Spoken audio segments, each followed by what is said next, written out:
Hi, I'm Matthew Sanchez. I'm a certified financial planner and certified exit planning advisor, and welcome to Multiplier Millions.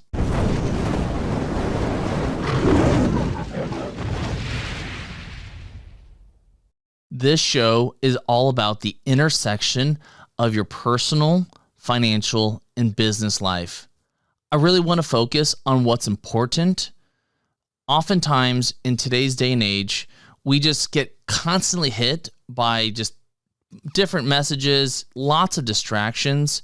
And so I don't want to focus on things that are insignificant. We're going to talk about what's important. When I'm working with an entrepreneur on building their wealth, one of the biggest opportunities I see is value creation. Most business owners focus on building a business that produces them a good income. But this can actually be a mistake because the biggest opportunity is the exit value of their business. Value creation is just simple math. So you have your cash, you have your sales. These are things that you control. You control the predictability of the cash flows. You control whether you have a clean balance sheet. You have some control of size. And really, if you're a growing firm, that's going to be to your advantage. You don't have any control over private capital market conditions. You'll have some control over the exit strategy and the terms of your exit. But one of the biggest factors that you have some control over are the intangible factors. And so at the end of the day, value creation is simple math. For example, let's say your business has an EBITDA that is earnings before interest, taxes, depreciation, and amortization is about $1 million. Now, a good example would be that every business trades in a range. So your particular industry may be different, but we're just going to focus on an example range here. And this is actually from one of the clients that I've worked with.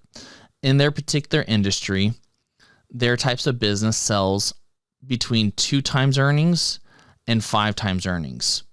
And right in the middle, the average is 3.5. So based on an EBITDA of $1 million and using that multiple, their business trades in the range or sells in the range of $2 million to $5 million, with the average being around $3.5 million. What this tells you is, let's say your business comes out as below average. And so you get the lower end of the multiple range, in this case, a 2 times multiple. If your firm got brought up to the average, it would be trading at a 3.5 times multiple. That's a $1.5 million difference using these numbers. That is substantial. Now, let's say you go from average to best in class. In this case, that is another $1.5 million. In this case, if the owner only focused on their income and not the value of their enterprise, they would miss out on as much as $3 million. That's substantial. The process I use to help business owners is called the value multiplier process. We start in step 1, which is identifying, and that is your personal, business, and financial situation. We're also going to do a business valuation at that time and put together a prioritized action plan. After we put together a prioritized action plan, we're going to focus on de-risking the business and protecting its value. We're going to do the same in your personal and financial planning, and we're going to start working on business improvements. Then we're going to go to step 3, which is building up the value of your business or growing your business. And all in that process, we're going to assemble proof and prepare a master plan. Step 4 in the process is harvesting. And in that case, we really want to make sure we have an educated grow or exit decision. And so every time we move through this process, every 90 days, these 90-day sprints, 12-week years, whatever you want to call them, we want to make sure that we revisit this question and understand, do you want to keep growing or do you want to exit your business?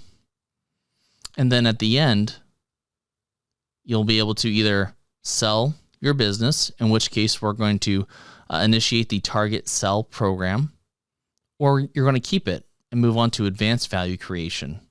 And we're going to continue this process over and over and over until you hit your exit goals. Lastly, we're going to talk about your financial 4 quadrants. Those 4 quadrants are cash flow management, investment positioning, tax planning, and legacy planning. There's not enough time to go into all the details right now, but as you can see here, it's all focused on risk management. In your financial 4, you'll find that there are things that, again, you control, and there are things that you don't control. What you don't control are inflation, market returns, your time horizon, and tax rates. By understanding your entire financial picture, understanding what you're doing on the personal side, understanding what you're doing on the business side, we could really focus on getting the results that you're looking for. And that's what's important. On this show, I'm going to invite successful entrepreneurs to provide their insights as they've moved in building their business. I'm going to answer questions that you have, and we're going to go on a journey to build the life that we always dreamed of.